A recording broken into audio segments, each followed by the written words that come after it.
അപ്പൊ നമ്മൾ കഴിഞ്ഞ ക്ലാസ്സിൽ പാർട്ട്ണർഷിപ്പിനെ പറ്റിയാണല്ലോ പഠിച്ചത്.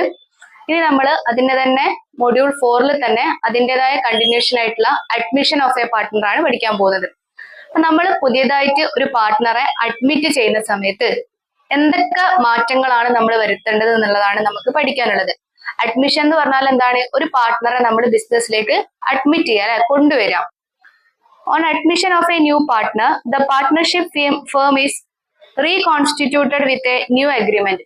നമ്മൾ ഓൾറെഡി നേരത്തെ പറഞ്ഞു, നമ്മളൊരു അഗ്രിമെന്റ് ഉണ്ടാക്കൂലെ പാർട്ട്ണർഷിപ്പ് അക്കൗണ്ട് പ്രിപ്പയർ ചെയ്യുന്ന സമയത്ത്. പുതിയൊരു പാർട്ട്ണർ വരുന്ന സമയത്ത് നമ്മൾ എന്ത് ചെയ്യും? ഈ അഗ്രിമെന്റ് നമ്മളൊന്ന് മാറ്റി എഴുതും അല്ലെ. When a partner is admitted, he acquires two main rights in the firm. ഒരു പാർട്ട്ണറെ നമ്മൾ പുതിയതായിട്ട് അഡ്മിറ്റ് ചെയ്യുന്ന സമയത്ത് അയാൾക്ക് രണ്ട് തരത്തിലുള്ള റൈറ്റ് ആണ് കിട്ടുന്നത്. ഏതൊക്കെയാണ് രണ്ട് തരത്തിലുള്ള റൈറ്റ്സ് എന്ന് പറയുന്നത്? The right to share the asset of a firm. ഒരു ഫേമിലുള്ള അസറ്റ്, ഫേം മീൻസ് ബിസിനസ് ആണ്, ബിസിനസ്സിലുള്ള അസറ്റ് ഷെയർ ചെയ്യാനുള്ള റൈറ്റ് ഉണ്ട്. The right to share the profit and loss of a firm. ഒരു ബിസിനസിന്റെ, അതായത് ആ ബിസിനസിന്റെ പ്രോഫിറ്റും ലോസും ഷെയർ ചെയ്യാനുള്ള റൈറ്റ് ഉണ്ട്. പിന്നെ അസറ്റ് ഷെയർ ചെയ്യാനുള്ള റൈറ്റ് ഉണ്ട്. ഇനി calculation of new profit sharing ratio. അതായത് നമ്മളൊരു ബിസിനസ് പുതിയൊരാളെ നമ്മൾ അഡ്മിറ്റ് ചെയ്യുന്ന സമയത്ത് നമ്മൾ പണ്ട് ഷെയർ ചെയ്തിരിക്കുന്ന ആ ഒരു പ്രോഫിറ്റ് റേഷ്യോ ആയിരിക്കില്ല പുതിയ ആൾ കൂടി വരുന്ന സമയത്ത് ഉണ്ടാവുക. അത് നമ്മൾ എന്ത് ചെയ്യും? ചേഞ്ച് ചെയ്യും. അതായത് ഓൾഡ് റേഷ്യോ ഉണ്ടാവും, ന്യൂ റേഷ്യോ ഉണ്ടാവും. അപ്പൊ നമ്മൾ ഇവിടെ ഒരു എക്സാമ്പിൾ വെച്ച് പറയാണ്. ഇവിടെ ദീപക് എന്ന് പറഞ്ഞ ആളും വിവേക് പറഞ്ഞ ആളും രണ്ട് പാർട്ട്നേഴ്സ് ആയിരുന്നു. അവർ ഒന്നിച്ച് വർക്ക് ചെയ്യുന്ന രണ്ട് പാർട്ട്നേഴ്സ് ആയിരുന്നു. അപ്പോ അവിടേക്കാണ് അവരുടെ പ്രോഫിറ്റ് ഷെയറിംഗ് റേഷ്യോ 3:2 ആയിരുന്നു. അവിടേക്കാണ് ഐഷു പറഞ്ഞിട്ടുള്ള ഒരു പുതിയൊരു പാർട്ട്ണറെ എൻ്റർ ചെയ്യുന്നത്. അപ്പോ ഈ മൂന്നാമത് വന്ന പാർട്ട്ണർ എന്ന് പറയുന്ന സമയത്ത് അയാൾക്ക് എന്താണ്? പ്രോഫിറ്റ് ഷെയറിംഗ് റേഷ്യോയില് എന്തുണ്ടാവും? ഒരു ഷെയർ അവിടെ ഉണ്ടാവും എന്നാണ് പറയുന്നത്. അപ്പൊ നമ്മൾ ഈ ക്വസ്റ്റ്യൻ വെച്ച് നോക്കുന്ന സമയത്ത് sacrificing ratio, new profit sharing ratio ആണ് പഠിക്കാനുള്ളത്. സാക്രിഫൈസിംഗ് റേഷ്യോ എന്ന് പറഞ്ഞാൽ എന്താണ്? At the time of the admission of a partner, existing partner has to surrender some of their share in favor of the new partner.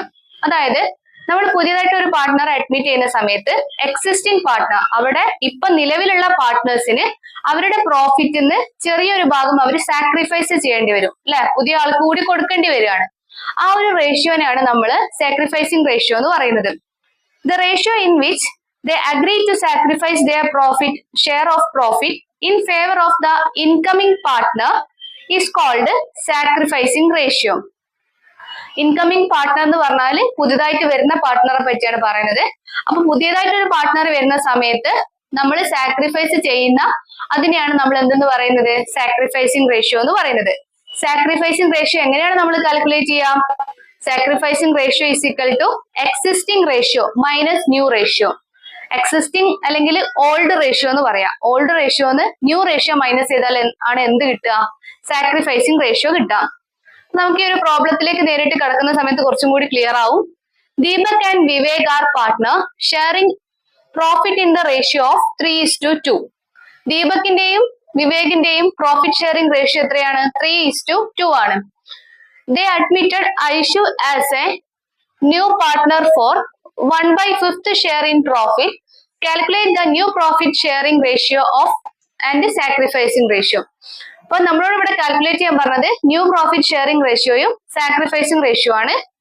അപ്പൊ ഐഷു എന്ന് പറഞ്ഞ പുതിയൊരു partner enter ചെയ്യുന്ന സമയത്ത് എന്തൊക്കെ ചേഞ്ചസ് ആണ് ഇവരുടെ ഈ റേഷ്യോയിൽ വരിക എന്നുള്ളതാണ് നമ്മൾ പഠിക്കാൻ പോകുന്നത്. നമ്മൾ എങ്ങനെയാണ് കാൽക്കുലേറ്റ് ചെയ്യാം? ടോട്ടൽ പ്രോഫിറ്റിനെ നമുക്ക് 1 ആയിട്ട് അസ്യൂം ചെയ്യണം. ടോട്ടൽ പ്രോഫിറ്റിന് എത്രയാണ്? 1 ആയിട്ട് അസ്യൂം ചെയ്യാം. ന്യൂ പാർട്ട്ണർ ഷെയർ എത്രയാണ്? നമ്മളെ ക്വസ്റ്റ്യനിൽ തന്നിട്ടുണ്ട് 1/5 ആണ്. റിമൈനിങ് ഷെയർ നമ്മൾ എങ്ങനെ കാൽക്കുലേറ്റ് ചെയ്യാന്ന് ചോദിച്ചിട്ടുണ്ടെങ്കിൽ ഈ ടോട്ടൽ പ്രോഫിറ്റിൽ നിന്ന് ന്യൂ പാർട്ട്ണറെ പ്രോഫിറ്റ് മൈനസ് ചെയ്താൽ നമുക്ക് റിമൈനിങ് ഷെയർ കിട്ടും. അതായത് 4/5. 1 മൈനസ് 1/5.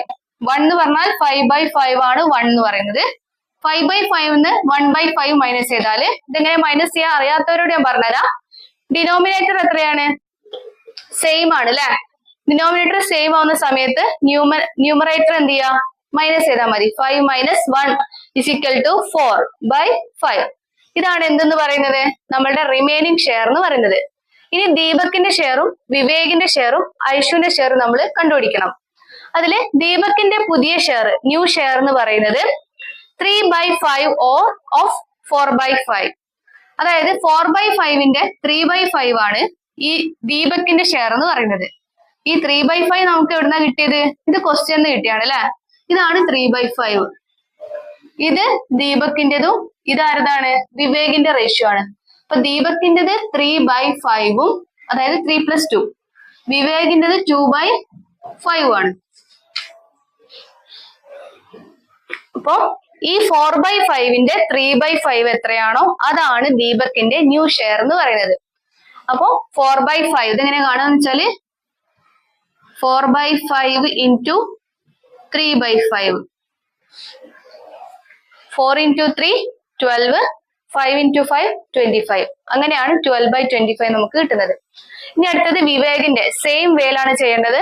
2/3 ഓഫ് 4/5 എന്ന് പറയുമ്പോൾ 4/5 into 2/3. 4 into 2 8, 5 into 3 25. അല്ല സോറി 15. അവിടെ ചെറിയ ചേഞ്ചസ് വരുത്തണേ, മാറിപ്പോയതാ. ഇനി ഐഷുവിന്റെ ഷെയർ എന്ന് പറയുന്നത് 1/5 ആണ്. 1/5 എന്ന് പറയുന്നത് 5/25 ആണ് അല്ലെ. അതായത് ഇത് രണ്ടും നമ്മൾ മൈനസ് ചെയ്തിട്ട് നമുക്ക് കിട്ടുന്നതാണ് ഇത് 5/25 എന്ന് പറയുന്നത്. ഇനി ന്യൂ പ്രോഫിറ്റ് ഷെയറിംഗ് കാണുക എങ്ങനെയാന്ന് വെച്ചിട്ടുണ്ടെങ്കിൽ നമ്മളിപ്പോ കണ്ടതല്ലോ അല്ലെ. 12/25, 8/25, പിന്നെ എത്രയാണ് 5/25. ഇതിന്റെ ഈ ഡിനോമിനേറ്റർ മൊത്തം നമ്മൾ എന്ത് ചെയ്യുക? ഒഴിവാക്കുക. അപ്പോ എന്ത് വരും? 12:8:5 എന്ന് വരും. അങ്ങനെയാണ് ഇവരുടെ ന്യൂ പ്രോഫിറ്റ് ഷെയറിംഗ്. ഇനി സാക്രിഫൈസിങ് റേഷ്യോ എങ്ങനെയാ കാണാന്ന് വെച്ചിട്ടുണ്ടെങ്കിൽ ഓൾഡ് റേഷ്യോന്ന് ന്യൂ റേഷ്യോ മൈനസ് ചെയ്യാം. ഓൾഡ് റേഷ്യോ എന്ന് പറഞ്ഞിട്ടുണ്ടെങ്കിൽ Deepak sacrifice ratio is equal to old ratio minus new ratio. Old ratio എന്ന് പറഞ്ഞാൽ ഇവര് ബിസിനസ് സ്റ്റാർട്ട് ചെയ്യുമ്പോഴുള്ള റേഷ്യോ 3:2. അതിന്റെ അകത്ത് നിന്ന് ഇപ്പൊ നമ്മൾ കണ്ടുപിടിച്ചല്ലോ ഈ 12:8:5, അത് മൈനസ് ചെയ്യാം. അതാണ് ഇവരുടെ സാക്രിഫൈസിങ് റേഷ്യോ എന്ന് പറയുന്നത്. അപ്പോ 3/5 മൈനസ് 12/25, അപ്പൊ 3/25 കിട്ടും. ഇനി വിവേകിന്റെ സാക്രിഫൈസിങ് റേഷ്യോ, വിവേകിന്റെ ഷെയർ എത്രയാ? അവിടെ പറഞ്ഞിട്ടുണ്ട് 2/5 ആണ്. 2/5 മൈനസ് 8/25, അപ്പൊ 2/25 ആണ് ആൻസർ കിട്ടുന്നത്. അപ്പൊ സാക്രിഫൈസിങ് റേഷ്യോ നമ്മൾ എന്ത് ചെയ്യുക? ഡിനോമിനേറ്റർ ഒഴിവാക്കുക. 3:2 ആണ് വരുന്നത്. അപ്പൊ ഇങ്ങനെയാണ് സാക്രിഫൈസിങ് റേഷ്യോ അതേപോലെ തന്നെ നമ്മുടെ ന്യൂ പ്രോഫിറ്റ് ഷെയറിംഗ് റേഷ്യോയും കണ്ടുപിടിക്കുന്നത്. ഇനി നമുക്ക് ഇതിന്റെ അകത്ത് ഈ ഒരു ചാപ്റ്ററിന്റെ അകത്ത് നമുക്ക് ഇമ്പോർട്ടന്റ് ആയിട്ട് വരുന്ന ഒരു ഭാഗമാണ് ഗുഡ് വിൽ എന്ന് പറയുന്നത്. ഗുഡ് വിൽ എന്നുള്ള വാക്ക് നിങ്ങൾ കേട്ടിട്ടുണ്ടാവും. ബിസിനസ്സിൽ ഏറ്റവും ഇമ്പോർട്ടന്റ് ആയിട്ടുള്ള ഒരു ടേം ആണ് ഗുഡ് വിൽ എന്ന് പറയുന്നത്. അതായത് നമ്മൾ ഒരുപാട് കാലം നമ്മൾ ബിസിനസ് ചെയ്യുന്ന സമയത്ത് നമുക്ക് എന്ത് കിട്ടും? ഗുഡ് വിൽ കിട്ടും. ഗുഡ് വിൽ മീൻസ് നമ്മുടെ മലയാളത്തിൽ പറയുകയാണെങ്കിൽ സൽപ്പേര് എന്നൊക്കെ പറയും.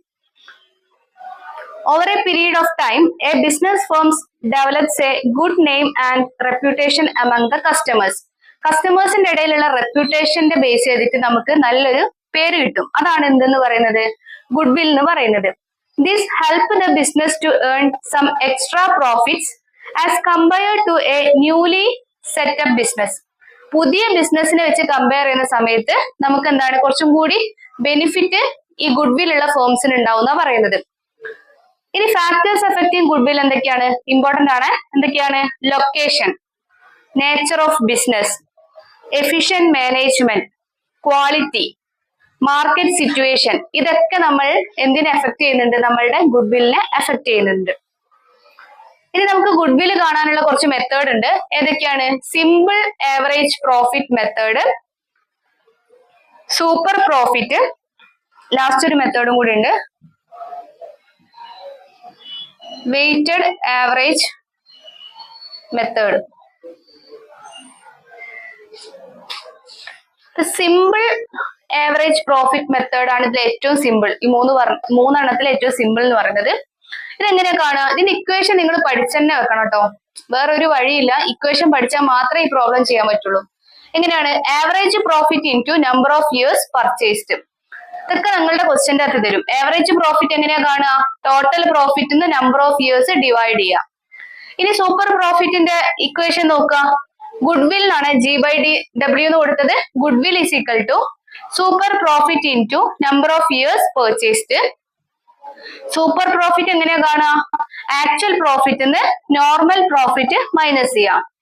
ഇനി നോർമൽ പ്രോഫിറ്റ് എങ്ങനെയാ? അതായത് ഇത് കാണുന്നുണ്ടെങ്കിൽ നമുക്ക് ഇത് കണ്ടുപിടിക്കണം അല്ലെ? എങ്ങനെയാണ്? Capital employed into normal profit divided by 100. ഇതേപോലെ വെയ്റ്റഡ് ആവറേജ് പ്രോഫിറ്റ് ഒരു ഇക്വേഷൻ ഉണ്ട്. എന്താണത്? Goodwill is equal to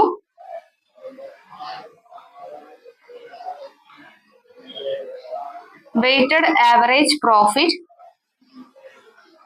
into number of years purchased.